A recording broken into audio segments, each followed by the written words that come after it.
It's always my pleasure to welcome students to events like this so that they can disseminate their research to people who just love reading Hardy, basically. I like to welcome the new blood, shall we call them. So our first panel speaker is Rachel Lehmann. She recently graduated from the University of York and completed a master's degree in literature of the Romantic period. She is currently in the process of applying for a PhD in comparative literature. Her research interests focus on the representation of exhaustion in British and French second half of the 19th century literature, and on medical and philosophical debates on topics related to the nervous body. Without further ado, I would like to welcome Rachel to give her paper.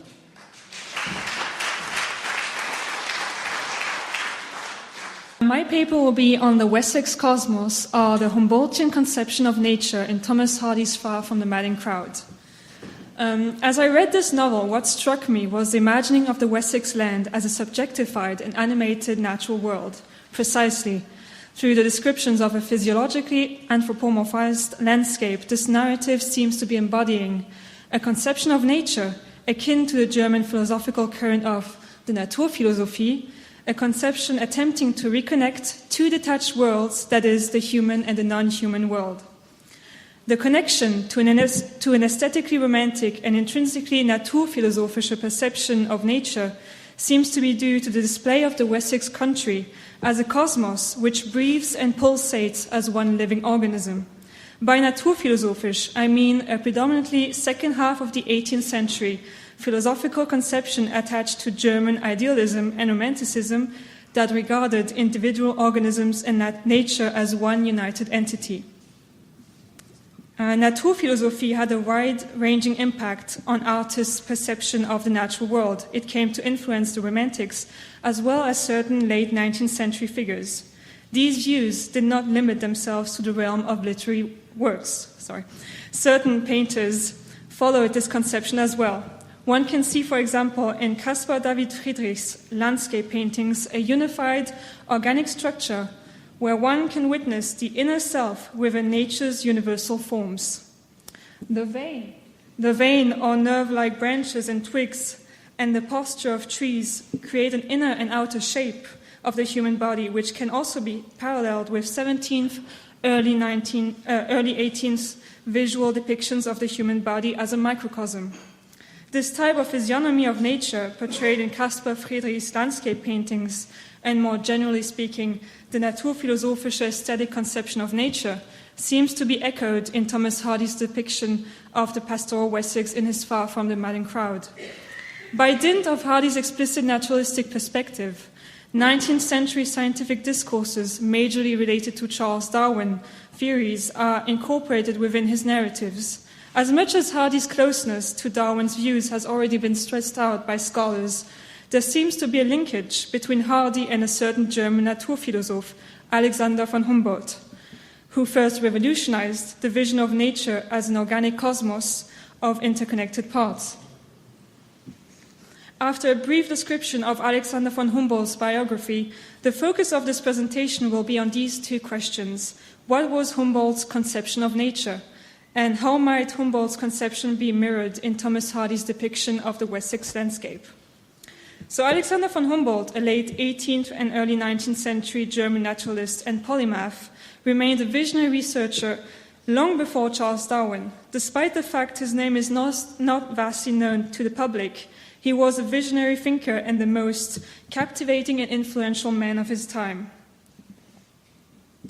As a young man, he set out a 5-year exploration to Latin America.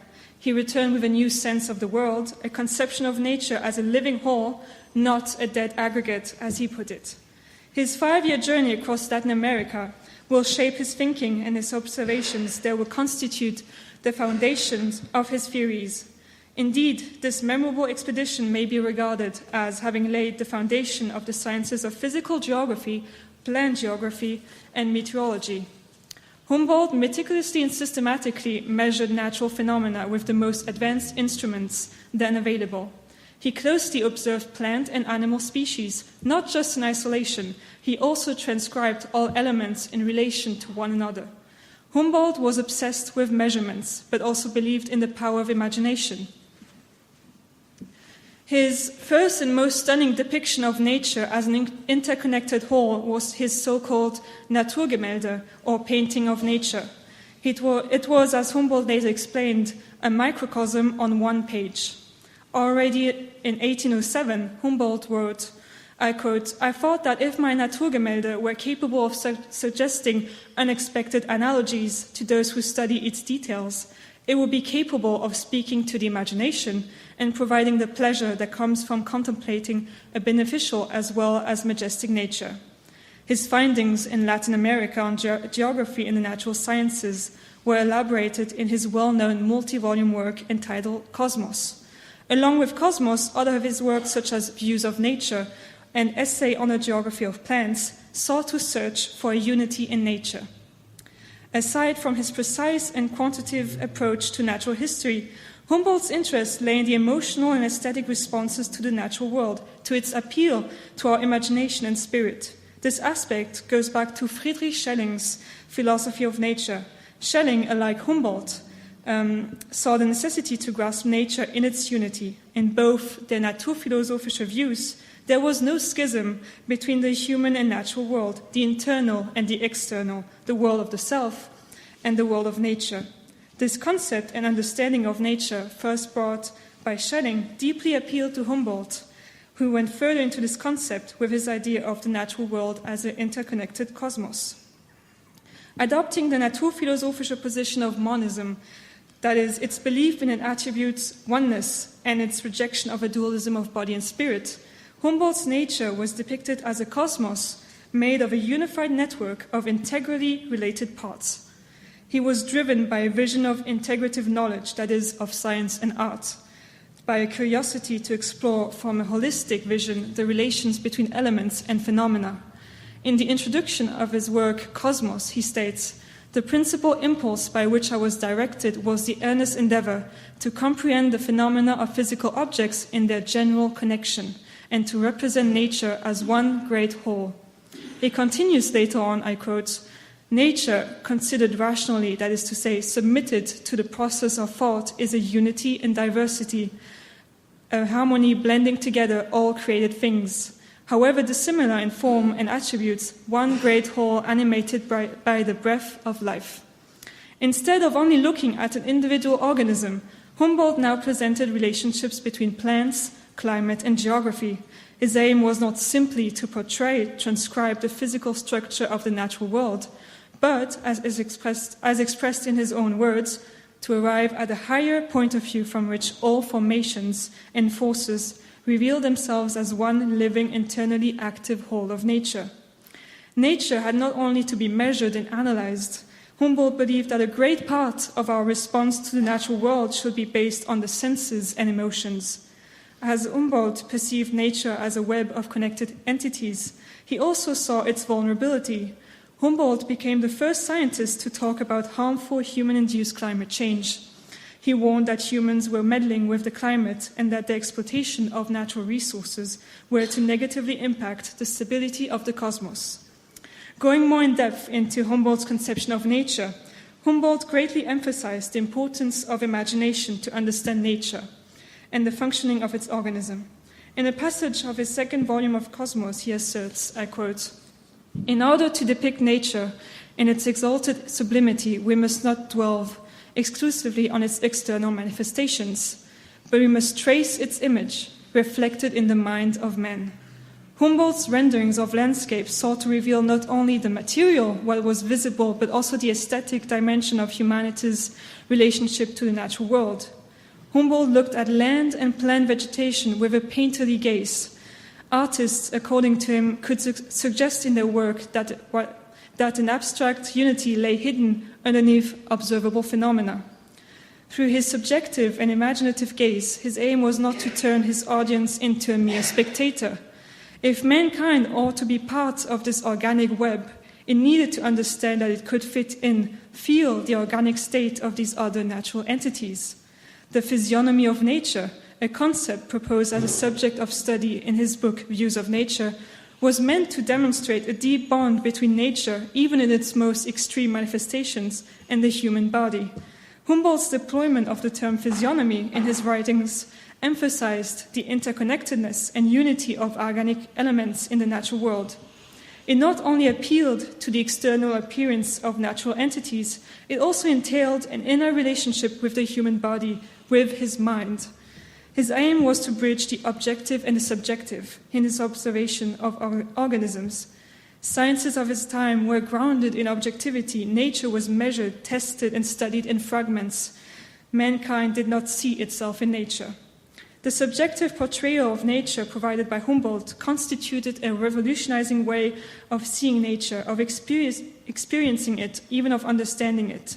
By envisioning that mankind was connected to its environment through the existence of common vital forces, Humboldt wanted to revive the bond mankind had once with nature by way of a shared organicity.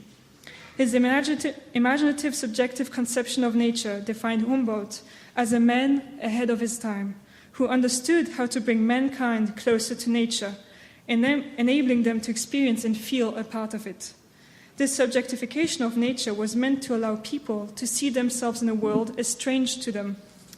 By imagining an aesthetically evocative analogy between plants and humans, by depicting landscapes through subjective observations, and not giving just a mere dry and mechanical conception of it, Humboldt aimed to reconnect two distinctive worlds, the inner and outer, the human and the natural world.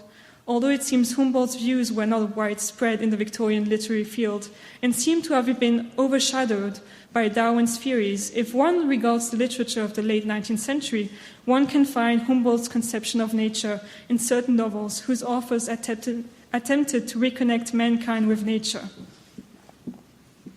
So Thomas Hardy seems to be adopting the Naturphilosophie aesthetic idea of bringing nature to life, of treating it as a unified organism animated by a common vital force, by precisely drawing a physiological connection between the landscape and the human body. And far from the madding crowd, individual natural motives, mostly land or plants, are magnified by the narrator. The physiognomy of these entities blends with that of the human body. In this sense, Hardy creates a sort of unified, interconnected cosmos through the anthropomorphization of land, plants, and animals. This treatment of nature, Hardy's aesthetic response to the realistic view of nature, seems to emanate from philosophical and scientific observations of the late 18th, early 19th century. It is known that Hardy had been heavily influenced by the Romantics and their depiction of nature, despite the fact that he still remained a man of his time and let scientific discoveries and debates held by Darwin, for example, resonate in his novels. One can go even further than Darwin and attempt to connect Hardy's discourse with that of Naturphilosophie precisely with Humboldt's revolutionary account of the natural cosmos and of the physiognomy of nature. So a first aspect, which seems to be relating Hardy to Humboldt, is a subjective imaginative perception of nature. Humboldt had argued in his work Cosmos that the natural historian had the duty to recreate in the reader, through the use of artful language, aesthetic experiences of the sort the naturalist had himself undergone in his immediate encounters with nature. Quoting from a passage in Cosmos, "A worthy naturalist leaves no means unemployed by which an animated picture of a distant zone may be presented to the mind with all the vividness of truth, enabling us even to enjoy some portion of the pleasure derived from the immediate contact with nature." In his sense, a naturalist uses a certain language to make the universality, the unity, the vital forces of nature palpable to the reader. The aesthetic sensitivity Humboldt refers to is perceptible in Hardy's novel. Hardy was an observer, capable of seeing things from multiple distances and perspectives. It is interesting to see that he looks at nature as a naturalist, as an observer of organisms, and as a painter. He manages to make the hidden, the microscopic phenomena of nature as well as of the human body visible to the reader. As he describes the coming of spring, I quote, "The vegetable world begins to move and swell and the saps begin to rise. There are bustlings, strainings, united thrusts and pulls. The vitality of the characters' bodies, their emotions are also continuously scrutinized by the narrator and interestingly related to phenomena of the natural world, such as the blood in Bathsheba's cheek, which waves in uncertain flux and reflux between ebb and flow.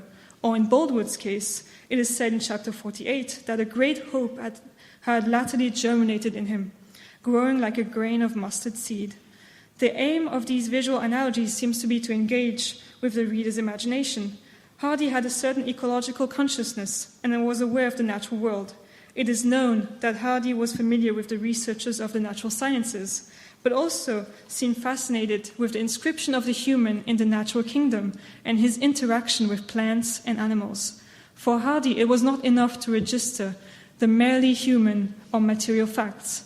In an interview of 1901, Hardy declares, I quote, "The material world is so interesting. Human life is so miserably bounded, circumscribed, cabined, cribbed, confined. I want another domain for the imagination to expatiate in." Hardy gives life to nature through his imaginative mind. He takes an unfamiliar angle of view and transforms it into a structural component of his novels, into a presence which carries a vital force and qualities akin to the human body. In chapter 21, a passage which really struck me with its vivid bodily imagery and its particularly emphasized consonances which give the text a certain organic vital flow. I quote, "It was the first day of June. Every green was young, every pore was open, and every stalk was swollen with crowding currents of juice. Flossy catkins of the later kinds, fern fronds like bishop's croziers, the square-headed muscatel, the odd cuckoo pine, like an apoplectic saint in a niche of malachite, clean white lady smocks, the toothwort approximating to human flesh." Through his particular acuteness, his precision to reproduce natural sounds and sights, one can connect partly to his training and long practice as an architect. He manages to heighten, intensify ordinary elements present in nature. Relying on a great sense of imagination, Hardy juxtaposes natural phenomena and elements of the landscape with organic phenomena and elements. The analogies do not go against nature. They rather tighten the connection between land, animals, plants, and humans. And it is important to note that Hardy's imaginative perception of the Wessex landscape, his subjective perception of this land, could be perceived as a means to improve the reader's understanding of nature as an interconnected organism. This latter aspect constitutes the second converging point between Humboldt and Hardy's writings. Indeed, throughout the novel, the imaginative perception of the landscape as a living organism, as a personified element, unperceived by the characters, provides the reader a different understanding and vision of nature. What seems to be following Humboldt's conception of nature is the fact that the Wessex land and its natural elements are conceptualized as not being part of a mechanical system. They are all part of an organic, interconnected body, as he refers to one body timed by a common pulse, right from the start in chapter 2. The anthropomorphization of the landscape and its natural elements, that is, the analogical portrayal of branches, roots, earth as vascular and nervous systems, or skin, for example, suggests the narrator's effort to unify all that he sees as organic and so to bridge the inner world of the self, humans, and that of the outer natural world. I have already previously quoted an analogy to the human skin, but there is a passage in chapter 30 in which the narrator refers to the land's breathing aptitudes. I quote, "Freshness was exhaled in an essence from the varied contours of bank and hollow, as if the earth breathed maiden breath." References to natural elements and arterial and nervous vessel or blood appear later on the narrative, when, I quote, "tuft of stringy roots, washed white and clean, are collated with a bundle of tenons. The fungi present in the swamp-like refuge Bathsheba finds herself hidden in are marked with great splotches, red as arterial blood, and others are scabbed." Indeed, the analogies to human features and to inner vital mechanisms such as the vascular or nervous system convey the idea of a cosmos united through common external as well as internal features. Hardy's decision to subjectify the natural world and use it as a presence rather than just a backdrop for his narrative allows readers to see, experience nature through a different scope, as well as see themselves in it. This idea of interconnectedness between every natural element, including land, animals, plants, and humans, seems to be infusing the narrative with a discourse akin to the Naturphilosophen, particularly to Humboldt's. Although allusions to the workings of the human body in the landscape and its vegetation, the text repeatedly appear throughout the text, I found it quite fascinating that nature predominantly dictates the rhythm, the ebbs and flows of the cosmos, that is, the nurturing but also destructive phenomena generated by the Great Mother, as referred to by Oak in chapter 35. Our laws humans are subjected to, but it is that which harmonizes the world. It should not be perceived as a threat. Perhaps Hardy's aim was to show that humanity is but an entity in a vast web of other organic entities, an entity which is not supposed to dictate its laws and alter nature's structure. This holistic perception of the organization of the cosmos might be seen as an optimistic call on the part of the author for a refoundation of society on the model of nature. Finally, I wish to point out the ecological consciousness which links Hardy to Humboldt's vision of nature. Having this harmonious, well-balanced, united cosmos that is Wessex in mind, one has to remember that the organicity of this interconnected web can be easily vulnerable. This narratorial choice of depicting the landscape as a body, as a personified mother nature, is not solely for aesthetic reasons. It also implicitly carries an ideological function and reveals on the part of the author a certain ecological consciousness. As the human body possesses its own limits and vulnerabilities, the natural world, being made of interconnected elements, can suffer from a disastrous chain reaction if one aspect is removed or damaged. In that, I think Hardy follows Humboldt, who had previously already foreseen the disastrous consequences of mankind on the environment. But Hardy's rural representation of Wessex is of a pre-industrial age, a still purely untouched land and well-balanced organism. The Wessex he describes is one of the past, one that had vanished, in which humans, at least most of them, live harmoniously with nature. The threat which constitutes mankind within the natural world is not explicitly stated in the narrative, but the message of nature's vulnerability seems to be implied through the construction of the Wessex country as a body, as an extension of the human body. By blurring the lines between the landscape and the human body, the imaginative perception of the narrator attempts to consequently revive on the part of the reader a broken relationship between his kind and the non-human world. By depicting the natural world not as a realm of mindless, unfeeling objects, but rather as a feeling, sensitive, living organism, Hardy, akin to Alexander von Humboldt, seems to aim at changing the reader's perception of nature and to promulgate a new ecological understanding of nature. It engages the reader's own imagination and enables him to project himself into the landscape. Although nature could be seen as indifferent, its body breathes as one with the characters residing in it. Hardy, through this narrative and his imaginative conception of the Wessex landscape, could be a way to encourage the reader to understand nature and its organic structure, feel compassionate towards its vulnerability, and even feel connected to it despite its otherness. This is the reading that I have made of this novel and its portrayal of the Wessex landscape, a reading closer to Humboldt's vision of the natural world than to the positivist approach to science of Thomas Hardy's time, a reading based on a Humboldtian holistic view of the world, which is worth reflecting on, given the state of our contemporary world and its environment. Thank you for your attention.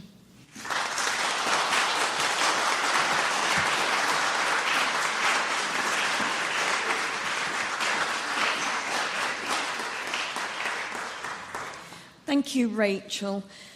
I just wanted to let everybody know, by the way, I'm doing something new this year. There will be a synopsis of each paper and presentation put onto the website, probably in about a week's time. So for anybody who wanted more information or missed a bit, what have you, and for people who couldn't make it today, visit our website in about a week's time and you'll get a synopsis of each paper.